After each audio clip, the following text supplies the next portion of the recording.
The city was still humming when Bradley Whitford stumbled out of the black Mercedes, the collar of his shirt undone, a faint trace of Harper Vale's perfume clinging to him like guilt that refused to wash away. Manhattan's skyline shimmered behind him, a perfect picture of success. He had spent the entire night at the Ritz-Carlton penthouse suite, drowning in champagne, ego, and the soft lies of a woman who told him exactly what he wanted to hear. To him, it was just another night. To Lena Whitford, his wife of 6 years, it was the night that broke something no one had seen but everyone would feel. Bradley pushed open the door of their Park Avenue condo, ready to rehearse some half-hearted excuse about late meetings and urgent investors. He expected Lena to be sitting on the sofa, curled up with her Kindle, waiting for him the way she always did, quietly, patiently, painfully loyal. But the condo was silent, too silent. The lights were off. The faint scent of lavender, Lena's favorite, was gone. The hum of the dishwasher she usually ran before bed was absent. Even the framed sketches she had lovingly placed on the wall had vanished, leaving pale rectangles behind like ghosts of a life erased. "Lena?" he called, laughing under his breath, assuming she was giving him one of her rare moments of stubbornness. "Come on, babe, don't be dramatic." His voice echoed back at him, empty, unfamiliar.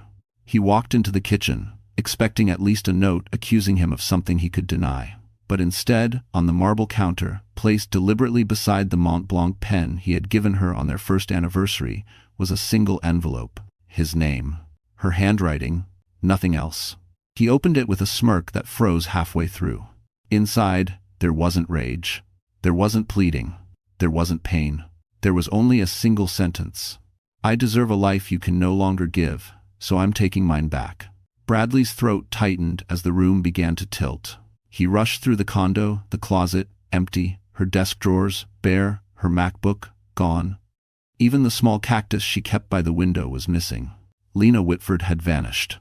Not like a wounded woman, but like someone who had already planned her escape long before he realized she needed one. For the first time in years, Bradley felt something that clawed through his chest and stole the air from his lungs. Fear. Real fear. Because Lena wasn't supposed to leave. She wasn't supposed to disappear. And she definitely wasn't supposed to be strong enough to walk away from him. But she had. And by the time he understood what that meant, it was already far, far too late. For years, Bradley Whitford believed his life was unshakable. The luxury condo, the tailored suits, the Park Avenue office with a view of the Manhattan skyline, everything about him screamed control, power, permanence. And at the center of that illusion stood Lena Whitford, the quiet architect he'd molded into the perfect accessory. Someone who would never leave. Someone who didn't fight back. Someone he could always return to, no matter what lies he fed her. So when he stepped deeper into the empty condo that morning, his mind refused to accept what his eyes were seeing. Her sketchbooks gone. Her favorite mug with the tiny blue chip on the rim gone. Her winter coat, the one he always complained was too cheap-looking, gone. But the worst part wasn't the emptiness. It was how clean it all looked. How meticulously planned. This wasn't rage. This wasn't impulse. This was strategy. And Bradley had no idea Lena possessed strategy. He marched into the bedroom, yanking open the drawers. Empty. He checked the bathroom cabinets. Empty. Even the shelf where she kept her worn copy of Women Who Run with the Wolves had been wiped clean. She wouldn't, he muttered. She couldn't. But she did. A cold spike of panic stabbed through him. He pulled out his phone, dialing her number, straight to voicemail. He called again. Voicemail. Again. Voicemail. The illusion was cracking faster than he could glue it together. Then something twisted even deeper in his gut, the realization that he didn't just lose his wife. He lost his audience. Lena had been the quiet proof that he was the kind of man who deserved loyalty, who inspired trust, who built stability. Without her, what was he? A man who cheated, a man who lied, a man who couldn't keep the one person who ever truly believed in him. His breath grew uneven as he stumbled toward her desk, her temporary workspace wedged near the window. She always sat there late at night drafting designs, even after long days of being dismissed by him. On the desk lay only one thing he hadn't noticed earlier, a key. Her house key.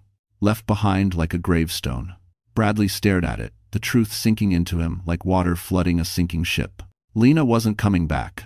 And for the first time in his carefully curated life, he wasn't the one in control anymore. Long before the empty condo and the haunting silence, the cracks in Lena Whitford's marriage had been forming quietly, too quietly for anyone but her to notice. The world saw Bradley Whitford as a polished success story, the kind of man who shook hands on Wall Street and sealed deals with a Mont Blanc pen. But behind closed doors, the polished veneer was thinner than glass. It began subtly. The small dismissals. The quiet insults disguised as jokes. The way he'd look at her sketches and say, "Cute." But real architects don't design like that. Lena swallowed every comment, every sigh, every moment of belittlement because she believed marriage required patience, that love meant endurance, and that eventually he would see her. But he never did. The more successful Bradley became at Whitford and Cole Developments, the more invisible she became. He'd breeze through the door at midnight, tossing his jacket on the chair, muttering about idiot employees while never asking how her day was. When she tried to talk about a potential job opportunity, he didn't even lift his eyes from his MacBook. "Why bother? You're better off staying where you are. My contacts got you that job anyway." Except they didn't. Lena had earned everything she had, just not in his eyes. Then came the nights out. The vague explanations. The shift in his scent, once familiar, now tainted with a perfume that wasn't hers. The late meetings that never ended. The weekends with clients. She knew. Long before she had proof, she knew. But the final blow wasn't the perfume, or the lies, or the loneliness. It happened at a corporate event 3 months before she left him. Lena had shown Bradley a small model she'd been working on for weeks, a redesigned concept for a community center in Brooklyn. Her eyes shone with hope as she waited for him to say something, anything, that acknowledged her talent. Bradley glanced at it for 3 seconds before laughing softly. "This, Lena, sweetheart, this is amateur work. You want to embarrass me by showing this to my partners?" His words were a knife, clean, precise, delivered without hesitation. That night, Lena cried quietly in the bathroom, muffling her sobs behind a towel because she didn't want him to hear her break. But something shifted inside her. A seed. A silent realization. She wasn't living. She was surviving. And survivors, eventually, stop being afraid. The rain had just begun when Lena Whitford stepped out of the taxi, clutching a single duffel bag, the only thing she managed to take before Bradley returned home. Brooklyn Heights was quieter than Manhattan, calmer, wrapped in a kind of stillness she hadn't felt in years. Yet her hands trembled as she approached the brownstone door, unsure if she was doing the right thing. It had been 3 years since she last spoke to Cole Maddox. They were never close. Not friends, not colleagues, just two people whose paths had crossed once briefly when she had applied for an internship at Maddox Architects. She didn't get it. She wasn't qualified then. But she remembered how kind he had been during the interview, how he reviewed her portfolio with a seriousness Bradley never had. And now, out of all the people in this city, his name was the only one she could think of when she needed a place to breathe. She texted him earlier that morning, her message hesitant, apologetic. "Cole, it's Lena Whitford. I know this is unexpected, but I need somewhere safe just for a night." She expected silence. Hours of silence. But he replied in less than 5 minutes. "Come, I'm here." Now, standing at his doorstep, soaked from the drizzle, Lena wondered if she'd made a mistake. She wasn't strong enough to face questions. She wasn't ready to explain why her marriage had shattered or why she fled her own home like a stranger. Before she could turn away, the door opened. Cole Maddox stood there, taller than she remembered, sleeves rolled up, the soft glow of warm lighting behind him. His expression shifted the moment he saw her, shock first, then concern, then something deeper. Something protective. "Lena," his voice softened. "What happened to you?" The question broke something inside her. She opened her mouth, but no sound came out. All the pain she had swallowed for years rose at once, and her knees nearly gave out. Cole stepped forward, steadying her without hesitation. "Hey, you're safe now," he murmured. "Come in. Whatever this is, you're not facing it alone."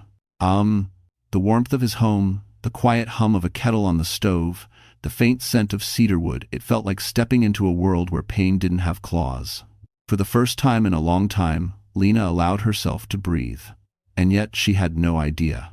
Cole's role in her life was about to become far more significant than she ever imagined.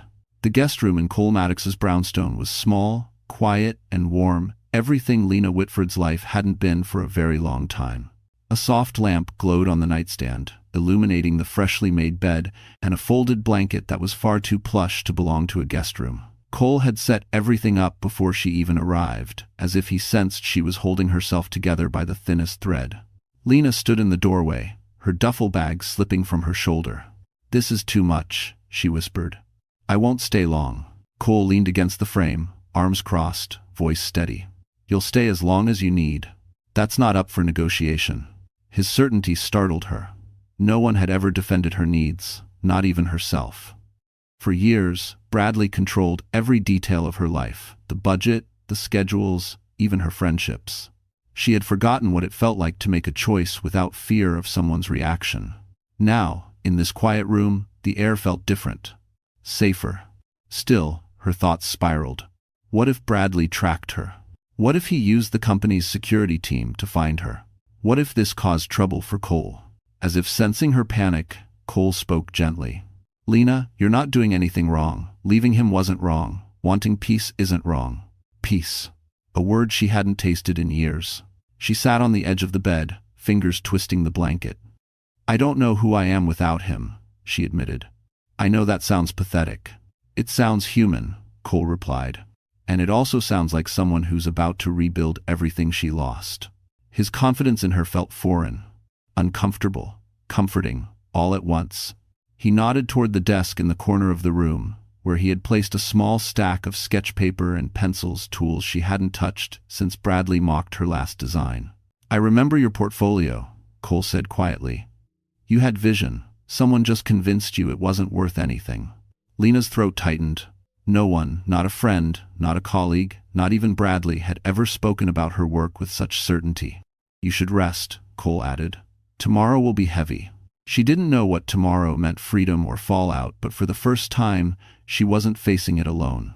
She lay back, staring at the ceiling as rain tapped against the window. She wasn't safe yet. She wasn't healed yet. She wasn't strong yet, but she was somewhere Bradley couldn't reach.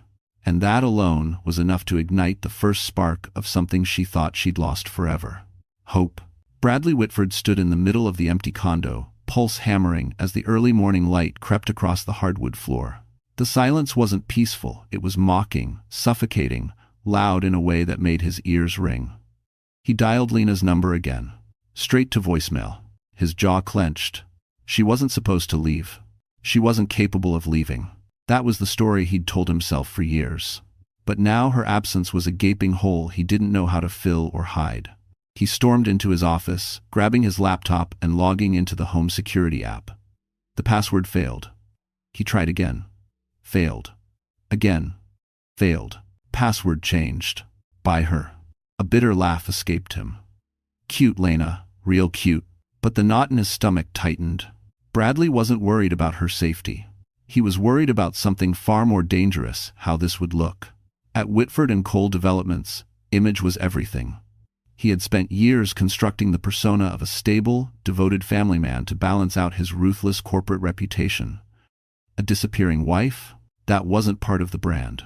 And if Harper Vale found out, she already pushed him to ditch the dead weight. She'd smell weakness instantly. He scrolled through his contacts, calling one of his assistants. "Evan, I need you to check something." "Has Lena used the emergency credit card?" "No activity, sir," Evan replied. "Actually, she removed herself from the shared account this morning." Removed herself. Bradley lowered the phone slowly, the words sinking in like stones. Lena had never made a financial decision without asking him first. Never. And now she was cutting ties piece by piece, cleanly, intelligently. Something she'd never done before. Unless she'd been planning this longer than he realized. A sharp, unfamiliar panic clawed at him. He opened his email, searching for anything, any clue, any mistake, any sign of where she'd go. Instead, he found something else. A message from HR. "Regarding the internal complaint filed against you, please confirm receipt." He froze. Complaint? Filed by who? Not Lena. She wouldn't. But someone knew something. Someone inside the company had taken action. His throat constricted as he clicked the attachment, heart pounding. Just before it opened, his phone buzzed. A text from an unknown number. You should worry less about where she went and more about what she knows. Bradley felt the blood drain from his face. Someone else was involved. Someone who wanted him afraid. The next morning, Lena sat inside a small Starbucks tucked between two brownstones in Brooklyn Heights, hands wrapped tightly around a paper cup she'd barely sipped from. The world outside moved effortlessly. Dog walkers, joggers, couples chatting over breakfast. Normal lives. Lives that didn't feel like they were collapsing. Her own chest felt hollow, as if everything inside her had been scooped out. She had slept, but restlessly. Every time she drifted off, she jolted awake with the same fear. What if Bradley finds me? What if he shows up at the door? What if Cole regrets helping me? Her phone buzzed. She flinched. A message from an unknown number. You're doing the right thing. Keep going. She swallowed hard. Another message? Another person watching her life crumble from the outside? Her pulse quickened as she shoved the phone into her coat pocket. She didn't need more uncertainty. She needed something solid, anything to anchor her. She reached for the book she had grabbed on impulse near the doorway, a worn paperback titled Women Who Run with the Wolves. She'd seen it on display before, but never thought to read it. Today, for reasons she couldn't explain, she bought it. Her hands trembled as she flipped through the pages, stopping at a highlighted sentence. A woman must nurture her instincts, or she will starve. Something inside her broke quietly, painfully. A tear slid down her cheek, then another. She didn't sob, she didn't wail. She simply unraveled. The kind of unraveling that only happens when someone has held themselves together for far too long. Her breath hitched. A barista noticed her shaking and approached gently. Are you okay, ma'am? Lena nodded quickly, wiping her face. I'm fine, just rough morning. The barista gave her a sympathetic smile and walked away, leaving Lena with her unraveling. She closed the book and pressed her forehead against her hands. I can't do this, she whispered. I don't know how to start over. End quote. But the moment the words escaped her lips, she felt someone pull the empty chair across from her. She looked up, eyes red, breath uneven. Cole Maddox sat down, setting a fresh cup of coffee in front of her. You don't have to know how, he said softly. You just need someone to remind you that you can. Her throat tightened as he leaned forward, gaze steady. And Lena, you can. For the first time that day, she believed him, even if only for a second. As Cole walked Lena back toward his brownstone, the morning sun filtered through the narrow Brooklyn streets, casting soft gold on the wet pavement. The world looked calmer than she felt. Her heartbeat hadn't settled since the Starbucks incident, crying in front of strangers, receiving messages from unknown numbers, and now feeling as if eyes were trailing her everywhere she went. Cole kept a careful distance, close enough to steady her if she faltered but far enough to not overwhelm her. She appreciated that more than she could explain. You didn't have to leave work for me, she murmured. I didn't, he replied. I was already out. And I check in on people I care about. The word care made her chest tighten. No one had cared about her needs, not genuinely, for years. When they reached the brownstone, Cole unlocked the door while Lena wiped her palms on her jeans, trying to calm the unease creeping up her spine. Something felt wrong, like a presence she couldn't see but could sense hovering nearby. They stepped inside. Cole walked toward the kitchen. I'll make lunch. You can rest upstairs. Lena nodded and headed toward the staircase, but froze. The front doormat was slightly crooked. She hadn't noticed it when they left. Cole was meticulous. He wouldn't leave it like that. Someone had moved it. Her breath caught. Cole? She called softly. He poked his head out. Yeah? Did you move the doormat? He frowned. No. Why? Before she could answer, a faint clicking sound echoed from downstairs, a soft metallic tap, like someone testing a lock or stepping on something they shouldn't. Cole's expression shifted instantly. Get behind me, he said quietly. He moved with controlled precision, checking the hallway, then the living room. Lena stayed in the entryway, pulse racing. Then Cole stepped back into sight, jaw tight. Someone was here. Her stomach dropped. Bradley? I don't know. But someone unlocked the downstairs maintenance entrance. It wasn't forced. His voice lowered. Which means they had access. Lena's throat tightened. Bradley had people, connections, keys made without her knowledge. Why would he? To scare you, Cole said. Control you. Her knees weakened. All the progress she'd made this morning felt like it shattered in seconds. Cole stepped closer, steady, firm. "You're not going back there. Not now, not ever." End quote. But before she could respond, her phone buzzed. Another unknown number. This time, the message read, "You can hide in Brooklyn, Lena. But you know I always find what's mine." Her breath stopped cold. Bradley Whitford sat in the back of a black SUV cruising down Park Avenue, fingers drumming violently against the leather seat. His hair was disheveled, tie loosened, eyes burning with a fury he hadn't felt in years. The text he'd sent Lena, "You know I always find what's mine," should have restored his sense of control. It didn't. If anything, the silence that followed made him even more unhinged. "She thinks she can just disappear," he muttered. "After everything I've given her?" Evan, his assistant in the passenger seat, glanced nervously at him. "Sir, tracking her isn't exactly legal. The board will thank me when this embarrassment is handled," Bradley snapped. "Find out who she's with." Someone helped her leave. He wasn't wrong. He just didn't realize how close he already was to the truth. Meanwhile, in Brooklyn, Lena sat on the edge of Cole's couch, gripping the phone so tightly her knuckles whitened. The message replayed in her mind on a loop, each word digging deeper into her skin. Mine. His favorite word. His favorite weapon. Cole paced in front of her, jaw clenched so hard she could see the muscle ticking beneath the skin. "He's escalating," Cole said. "This isn't just anger. This is obsession." Lena swallowed hard. "He never cared this much when I was home." "Because he wasn't losing anything," Cole replied. "Control is the only thing that mattered to him."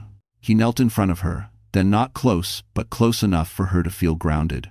"Lena, you need to understand something. Men like Bradley don't chase love, they chase ownership." Her eyes burned, but she refused to cry again. Not in front of Cole.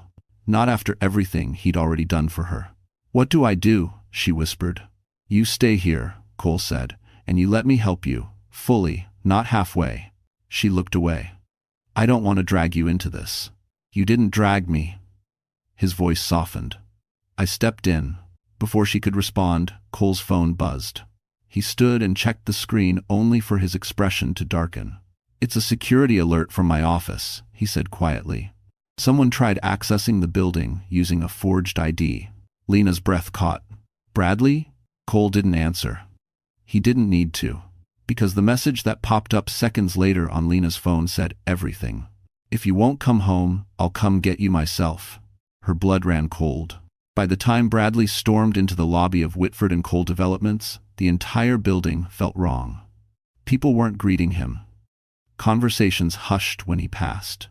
Eyes darted away. Bradley was used to admiration, fear, respect, never avoidance. He jabbed the elevator button. "What the hell is going on today?" Evan hurried after him, sweating. "Sir, there's an issue." "There's always an issue," Bradley snapped. "Spit it out." But Evan didn't get the chance. The elevator doors slid open, revealing 3 board members standing inside, stern, silent, their expressions carved from stone. "Bradley," Mr. Thompson said coldly, "we need to speak, now." "If a chain." Bradley stepped in, forcing a smirk. "Is this about the false HR complaint?" "I'll handle it." But no one laughed. No one corrected him. The ride to the 42nd floor felt suffocating. Inside the executive conference room, a stack of documents lay on the table. Thompson slid them toward him. "We received an anonymous packet," he said. "It contains financial irregularities, signed under your authority." Bradley stiffened. "I don't sign anything without reviewing." "That's the problem," Thompson cut in. "We think you did." Evan's voice cracked. "Sir, they've contacted the auditors." Bradley's pulse slammed in his ears. Someone was framing him. And they had enough material to make it look convincing. But who? He had only a few enemies. But only one with motive enough to destroy him completely. "Lena," he muttered. "She wouldn't." No, she couldn't. She didn't know enough about the company. She barely understood the politics. His ex-wife wasn't capable of this level of attack. But Harper? Harper Vale knew everything because he told her everything. Yet Harper lacked one thing. Access to senior documents. A horrifying realization rippled through him. Someone else was helping her. Someone with power. Someone with reach. Someone who wanted him out? The room felt like it was shrinking. "This is ridiculous," he barked. "I built this company, Isma. Which is why this hurts us more than you understand," Thompson replied. "You're suspended effective immediately." "Suspended?" Bradley slammed his hands on the table. "Because of anonymous claims?" Thompson's expression hardened. "Because the evidence didn't come from outside, it came from inside the company's private server." Bradley froze. Someone had breached his office. His files, his world. The board stood, leaving him alone in the cold conference room. His phone buzzed. New message. "Losing control, Bradley? Good, we're just getting started." His hands trembled. The rain had stopped by the time Lena returned to the guest room that afternoon, but her thoughts were still scattered and trembling. She sat at the desk, Cole prepared for her clean surface, fresh sketch paper, sharpened pencils, but her hands wouldn't move. Drawing used to be her refuge. Now, it felt like a place she no longer had permission to enter. She stared at the blank page, trying to steady her breath, when Cole knocked softly on the door. "Can I come in?" She nodded. He stepped inside, holding a folder, worn at the edges, but carefully handled. He placed it gently on the desk in front of her. "I need to show you something," he said. Lena raised an eyebrow. "What is it?" Cole hesitated, not out of uncertainty, but out of respect. Then, he opened the folder. Inside were printed sketches. Her sketches. Specifically, the community center model she'd poured her soul into 3 months earlier. The one Bradley laughed at, the one he called embarrassing, the one she buried because his voice was louder than her own. She blinked. How do you have this?" "You applied for an apprenticeship here 5 years ago," he said quietly. "I had your portfolio on file. I kept it because it stood out." Her heartbeat stumbled. "Stood out?" "Cole, that model wasn't even finished." "That's not what I saw." His voice softened. "I saw a mind that thinks differently. A designer who leads with empathy, not ego. And someone who deserved much more than the life she was trapped in." Her eyes burned. She looked down at the sketches paper she once considered not good enough, now preserved by a man who saw value in it before she ever did. Cole continued, "We're starting a new project. A real one. One that needs exactly this kind of vision." He tapped the drawing. "I want you on the team. And off to have." Lena shook her head immediately. "I can't. I'm a mess. Bradley could show up any minute. I don't have experience. I don't even have a job." "You have talent," Cole said, "and a chance. Let me give you both."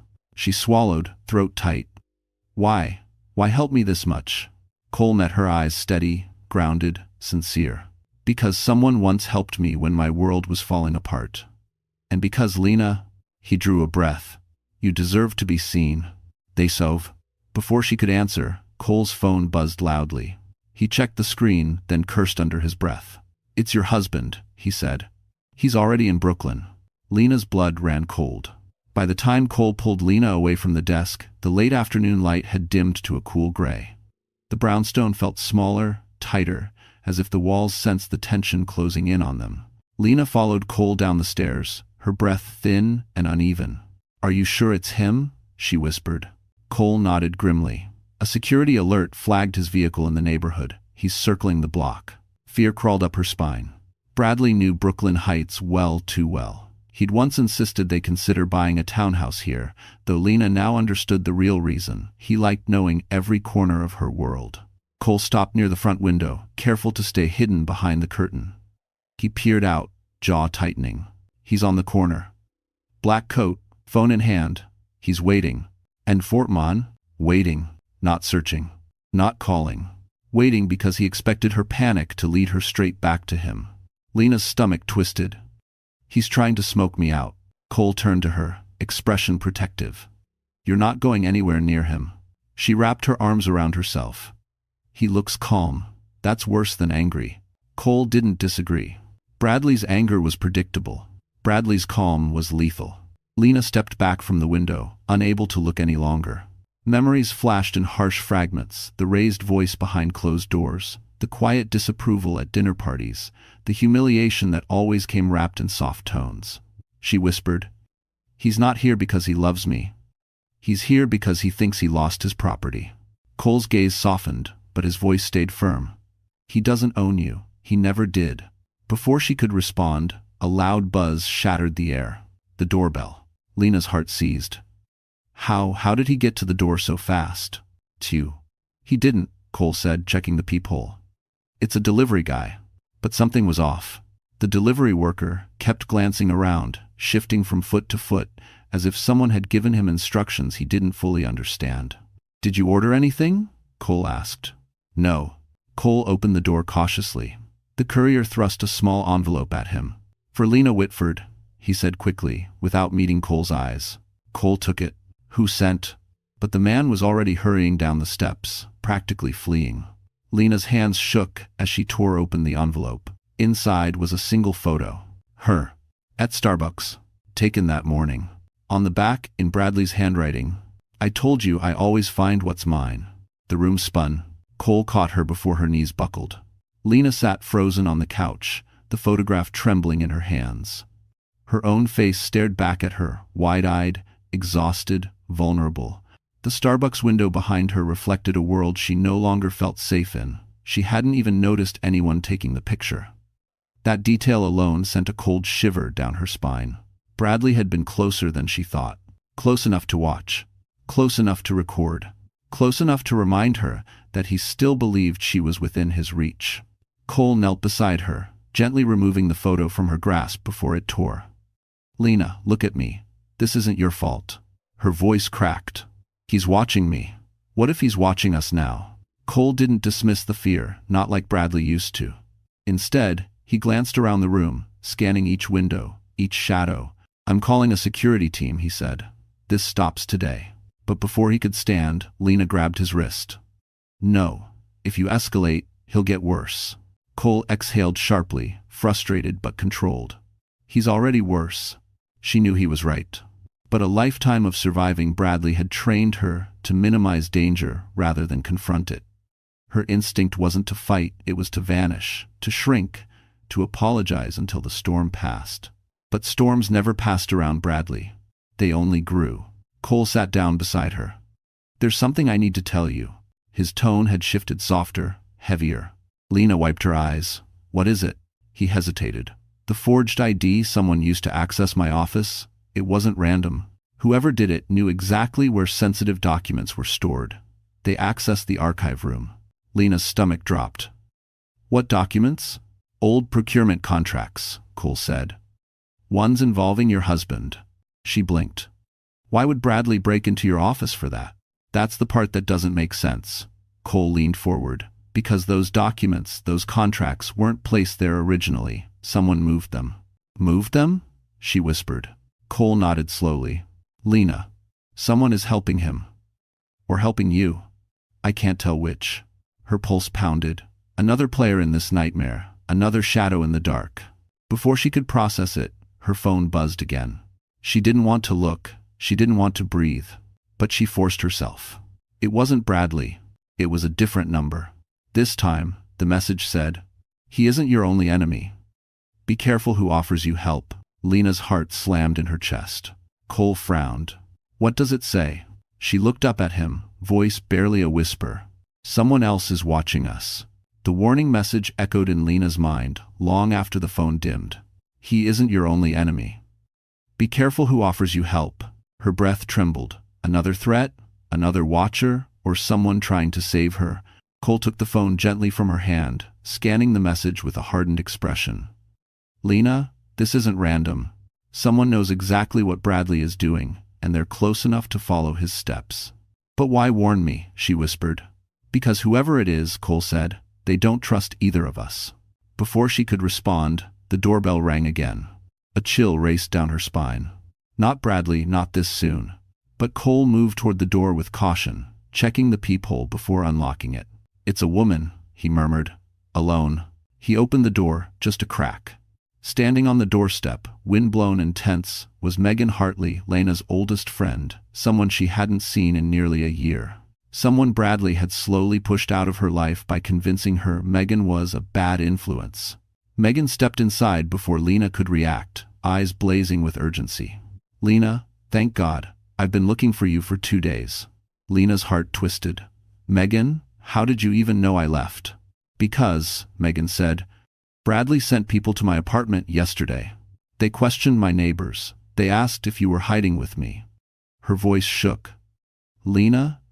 He's escalating in ways you don't understand. Cole's posture stiffened. Why didn't you go to the police? I did, Megan snapped. But men like Bradley know how to bend the story. He told them he was concerned about his mentally unstable wife. Lena felt the air leave her lungs. He said that? Over and over, Megan said. He's setting the narrative in case anything happens to you. Does know. Cole exchanged a grim look with Lena. Bradley was building a defense before committing an offense. Megan stepped closer, lowering her voice. Lena, there's something else, something you need to know. Her hands trembled as she slipped a USB drive from her coat pocket. This is from someone inside Bradley's company. They didn't give a name, just said you needed it before Bradley destroyed it. She pressed it into Lena's palm. They said it proves he's been hiding things for years. And 73. Cole's eyes narrowed. Who gave you this? Megan swallowed. I don't know. But they were terrified. They said helping you could get them fired, or worse. Lena stared at the USB, pulse racing. A second ally? A second enemy? Or both? Before she could speak, Cole's phone vibrated. He looked at the screen, then at Lena. It's Bradley. Lena froze. Cole stared at the screen for a long, tense second before turning it toward Lena. Bradley Whitford, incoming call. The name alone made her pulse spike. Her throat tightened, breath thinning. For years she had answered every call out of duty, out of fear, out of the hope that he might someday soften. But now, standing in Cole's living room with Megan nearby and a USB drive burning a hole in her palm, something inside her shifted. She didn't reach for the phone. Cole answered it instead. Bradley, he said, voice calm but edged.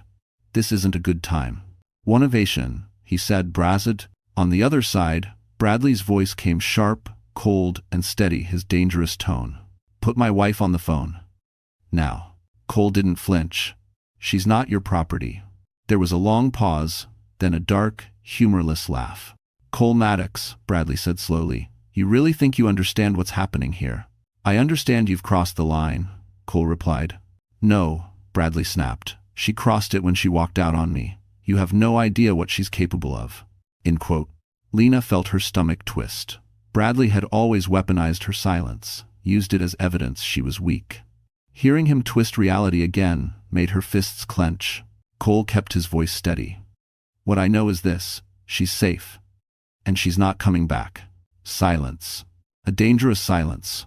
Then Bradley spoke again, lower than before. She will come back. One way or another. I'm giving her a chance to make this easy. Lena felt her knees weaken. That wasn't a threat. That was a promise of escalation. Megan stepped closer, whispering, hang up, don't give him space. But before Cole could end the call, Bradley added, you think you're protecting her? You're not.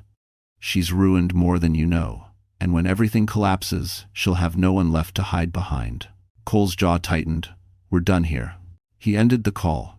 Lena stood still, trembling not from fear, but from something sharper, hotter. Anger. Bradley had humiliated her privately for years, but now he wanted to destroy her publicly.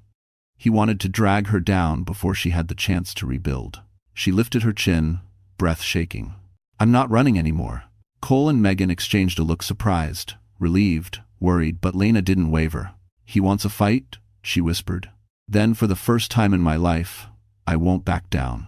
But then Megan added quietly, Lena, you haven't even seen what's on that USB. Lena froze. The living room felt heavier than the gray sky pressing against the windows. Lena sat beside Cole and Megan at the dining table, the small black USB drive lying between them like an unexploded grenade. No one touched it at first. No one wanted to be the one to ignite whatever truths were waiting. Finally, Cole exhaled and slid his laptop toward Lena. You should be the one to open it. Her fingers hovered above the keyboard. This tiny device could contain anything, evidence, lies, traps, but doing nothing had never saved her before. She inserted the USB. A single folder appeared. Whitford Confidential. Do not distribute. Megan muttered, okay, that's subtle. Lena clicked the folder. Inside were dozens of scanned documents, emails, financial records, files stamped with Bradley's signature. Cole leaned over her shoulder, eyes narrowing as he recognized several of the contracts. "These are procurement deals from my firm," he said. "Years old. How did someone inside his company get these?" Lena scrolled, confusion tightening her throat. "What did they show?" Cole's expression darkened. "That your husband forged my firm's approval on multiple projects. He used Maddox Architects as a cover to inflate invoices and pocket the difference." Lena felt the blood drain from her face. "He stole from you?" "He stole from the city," Cole corrected. "These contracts were for public development." "Thanks for watching." The weight of the revelation settled like ice in her bones. Bradley hadn't just hurt her. He had committed crimes, serious ones. Megan tapped one of the files. "Look at the dates. These aren't random. Whoever gave you this, they picked the ones that hit hardest." Cole nodded slowly. "And they chose you to expose them. This wasn't meant for the police. It was meant to destroy him from the inside out." Lena stared at the screen as a new, terrifying thought surfaced. "Whoever sent this knows Bradley's weaknesses," she whispered. "Knows his secrets. Knows I'd be the one person capable of bringing him down." Cole met her gaze. "This is leverage, Lena. Dangerous leverage." Before she could respond, the laptop froze. A red notification flashed. "Remote login attempted. File access being tracked." Cole cursed. "Someone is trying to see what we just opened." Megan grabbed Lena's arm. "We need to disconnect it. To scare." But before Cole could shut the laptop, a message appeared on the screen as if typed in real time. "Stop digging, Lena. You're in over your head." Her breath caught. Cole slammed the laptop shut. "Someone knows exactly where you are," he said. Lena's pulse hammered. The moment Cole slammed the laptop shut, the room fell into a suffocating silence. The red afterglow of the warning message seemed burned into Lena's vision. "Stop digging, Lena. You're in over your head." Her hands trembled uncontrollably. "Someone is tracking us. Someone who had access to those files." Megan paced the living room, running a hand through her hair. "This isn't Bradley. He's too arrogant to hide behind anonymous messages." Cole nodded. "Agreed. Bradley threatens openly. He tapped the laptop. This is someone smarter." Lena swallowed hard. "Someone inside his company." Cole froze mid-step. Slowly, a realization began to take shape on his face. Dark, sharp, unsettling. "Harper Vale." Megan blinked. "His assistant?" "No," Lena said quietly. "His mistress." Cole's jaw tightened. "Harper has access to company networks. She has Bradley's passwords. She's ambitious, manipulative, and she's been climbing faster than anyone else at Whitford and Cole Developments." Megan exhaled. "So she's the one feeding you evidence?" "Not to help," Cole said. "To use Lena as a weapon. If Bradley falls, Harper gets the power vacuum." Lena felt sick. "She's using me to destroy him. And to protect herself," Cole added. "If this scandal explodes, she'll make sure Bradley takes the fall alone." Megan stopped pacing. "So the real question is, what does she want now?" Before anyone could answer, Cole's security system beeped sharply. "Motion alert back entrance." Cole's eyes snapped to the monitor. He rushed to the hallway screen, tapping it open. A shadow moved behind the brownstone. Not near the door. Not testing a lock. Someone was planting something. "Zoom in," Megan said. Cole did. And there he was, Bradley Whitford, kneeling near the back corner of the house, slipping a small metallic device beneath the siding. Lena's blood turned to ice. "What is that?" she whispered. Cole's face hardened. "A tracker. He's trying to mark the house." Megan cursed under her breath. "He's completely unhinged." But Cole wasn't looking at the tracker anymore. His attention locked on Bradley's movements as he stood up, pulled out his phone, and typed something with eerie calm. Seconds later, Lena's phone buzzed. A new message. "Last chance. Come out, or I come in." Cole grabbed his keys. "We're leaving. Now." Lena's breath shook, but something inside her steadied. She wasn't running from Bradley anymore. She was running toward the truth. Cole drove fast but controlled, weaving through Brooklyn streets as the evening light dimmed into a deep amber. Lena sat in the passenger seat, gripping her seatbelt with white knuckles, while Megan kept glancing behind them, ensuring no one followed. "What if Bradley put a tracker on my phone?" Lena whispered. "He didn't," Cole said. "I checked earlier. Whatever he planted at the house was his only method. We left before it activated. If he wanted, doesn't." But Lena couldn't shake the feeling that someone else, someone quieter, more calculating, was tracking them in ways Bradley never could. They reached Cole's office building, where security cameras covered every inch of the perimeter. Cole parked in the underground lot, ushering them quickly inside. The elevator doors closed, and only then did Lena feel her lungs expand again. When they stepped into Cole's private office, the city lights glimmered across the skyline. It should have felt safe. It didn't. Lena placed the USB on the table between them. "There's something we're missing. Those files weren't meant to protect me. They were meant to weaponize me." Megan nodded. "Harper isn't smart enough to orchestrate all of this alone." Cole paced slowly, deep in thought. "No. Someone else is pulling the strings. Someone with access to both Bradley's world and mine." Lena frowned. "Wait, you think Harper has a partner?" Cole didn't answer. Instead, he typed a command into his computer, pulling up a log of recent access attempts on his office servers. "There," he said, pointing. "The breach originated from a secure IP address inside the company. Not Harper's. Someone higher." Megan leaned over his shoulder. "Who has that kind of clearance?" Cole's jaw tightened. "Only senior executives." Lena felt a rush of dread. "Someone close to Bradley?" "Close enough to betray him," Cole said. "And close enough to know how dangerous he is." Before they could analyze further, Cole clicked open one last file, a hidden message embedded inside the USB. A single line appeared. "If she exposes him, we all go down. Protect the asset." Lena's voice wavered. "Asset? Me?" Megan's face went pale. "Someone inside his company needs you alive because you're their shield." Then Cole froze, eyes locked on the metadata of the message.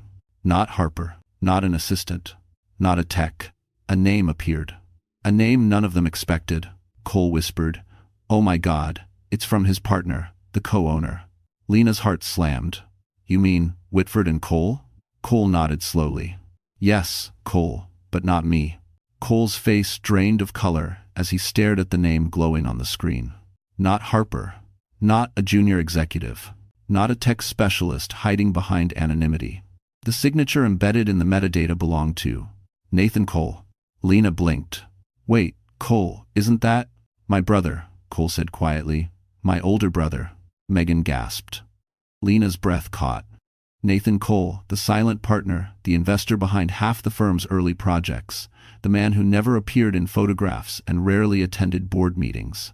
A ghost in expensive suits. A name whispered more than spoken. "He's been funding Whitford and Cole developments for years," Cole continued. "I knew he invested, but not that he was tied to Bradley at this level." In 14. Lena swallowed hard. "So he's the one helping Harper?" "No," Cole corrected. "He's the one Harper answers to." A chill rippled through the room. Cole clicked deeper into the hidden directory. Documents unfolded, emails between Nathan and Harper, encrypted messages discussing leverage, vulnerability, exposure. Megan leaned forward. This wasn't about helping Lena escape. This was about weakening Bradley. "And using Lena," Cole added grimly, "as the pressure point. If you I do nows." Lena stared at the screen, voice barely audible. "But why me?" Cole exhaled slowly.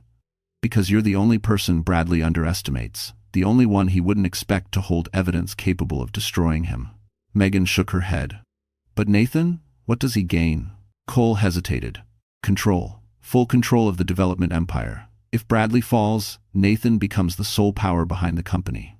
Lena felt nauseous. "So I'm a pawn." "You were," Cole said firmly. "Until now." "I'm a thing." Before Lena could respond, Cole's desk phone rang. The room tensed. He answered. "This is Cole." A calm, collected voice filled the speaker, velvet smooth, unnervingly polite. "Little brother," the voice said, "I hear you found my gift." Cole stiffened. "Nathan." Lena felt ice crawl beneath her skin. Nathan continued, tone disturbingly gentle. "Don't misunderstand. I never intended harm to come to Lena. She's simply efficient. Leverage." Cole clenched his jaw. "Leave her out of your games." "That would require Bradley to behave," Nathan replied. "And given his current emotional volatility, I doubt he's capable." Lena stepped closer to the phone. "What do you want from me?" A small pause then. "To make a choice.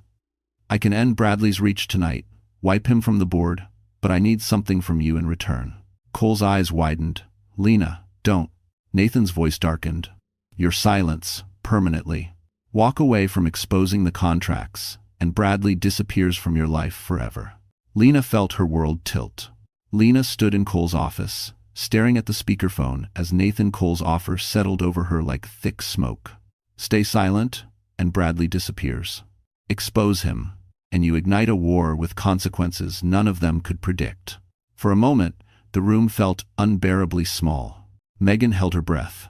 Cole shook his head fiercely at her, begging her not to accept. But Lena had spent years with her voice buried under Bradley's control. She wasn't going back to silence, not for Nathan, not for Bradley, not for anyone. She leaned toward the phone. "Thank you for the offer," she said softly, steadying her breath. "But I'm done being used." Nathan's exhale crackled through the speaker. "You're choosing chaos." "No," Lena replied. "I'm choosing truth." And she ended the call.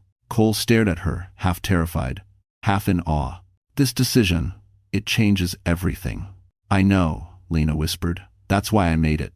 The gala, 1 week later, the ballroom at the Plaza Hotel shimmered with gold light, glittering gowns, and polished marble. Whitford and Cole Developments was holding its annual charity gala, though the tension in the air buzzed hotter than the chandeliers. Whispers spread through the room like wildfire. "Isn't that Lena Whitford? I heard she left him. Two-maker. Why is she here with Cole Maddox?" Lena walked in beside Cole, confidence steady for the first time in years. Her simple black gown flowed behind her like a quiet declaration. She was no longer the woman Bradley controlled. At the front of the room, Bradley stood pale and stiff, flanked by lawyers. Auditors surrounded the board. Cameras were everywhere. And then the announcement came. Due to ongoing investigations into financial misconduct, Bradley Whitford has been removed from his position, effective immediately. A collective gasp rippled. Bradley's world shattered in public exactly the way he once shattered hers in private. His eyes found Lena across the room, rage twisting his face. "You did this," he spat, lunging forward. Security held him back. Lena stepped closer, not afraid anymore. "No, Bradley," she said softly. "Your actions did this." The room erupted in murmurs, cameras flashing. Cole placed a protective hand on her back, grounding her. Megan stood nearby, proud and steady. For the first time in her life, Lena felt the weight lift like stepping into clear air after years underwater. Justice wasn't loud. Justice wasn't cruel. Justice was simply balanced. Later that night, on the terrace overlooking Manhattan's skyline, Cole turned to her. "You changed everything," he said. She smiled, tears soft and warm. "No. I just stopped letting everything change me." Cole hesitated, then offered his hand not as a savior, but as an equal. "Lena, would you let me be part of your new beginning?" She took his hand. "Yes." And just like that, our story comes to a close. If you're still here with us right now, my friend, then something in Lena's journey must have touched your heart in its own quiet way. Maybe it reminded you of your own strength. Maybe it whispered a truth you needed to hear. Or maybe, just maybe, it showed you that no matter how dark a season feels, you are never truly stuck. The Stoics said, "The obstacle is the way." And Lena lived that truth. She didn't escape her pain, she transformed through it. Marcus Aurelius reminds us, "You have power over your mind, not outside events." Healing begins the moment we claim that power back. When Lena chose courage instead of fear, truth instead of silence, she stepped into a life that finally belonged to her. And maybe that's your reminder tonight. You are allowed to start again. You are allowed to choose yourself. You are allowed to walk away from what tries to break you. If this story reached you, if it made you feel seen, or stronger, or simply less alone, go ahead and like this video. Share it with someone who might need it, and subscribe so you don't miss the next journey we walk together. We're here with you, always. This story is a work of fiction created solely for entertainment and emotional reflection. All characters, events, and situations are fictional and not based on real individuals or real-world incidents. Any resemblance to actual people or events is purely coincidental. The narrative is designed to explore themes of resilience, personal growth, and emotional healing, and should not be interpreted as factual reporting or real-life testimony. Our intention is to inspire viewers through storytelling, not to present real allegations or depict actual misconduct. Please remember that the lessons shared here are symbolic, meant to encourage strength and self-worth in a general sense. Thank you for watching and supporting this channel. Your understanding helps us continue creating meaningful fictional stories that resonate with audiences around the world.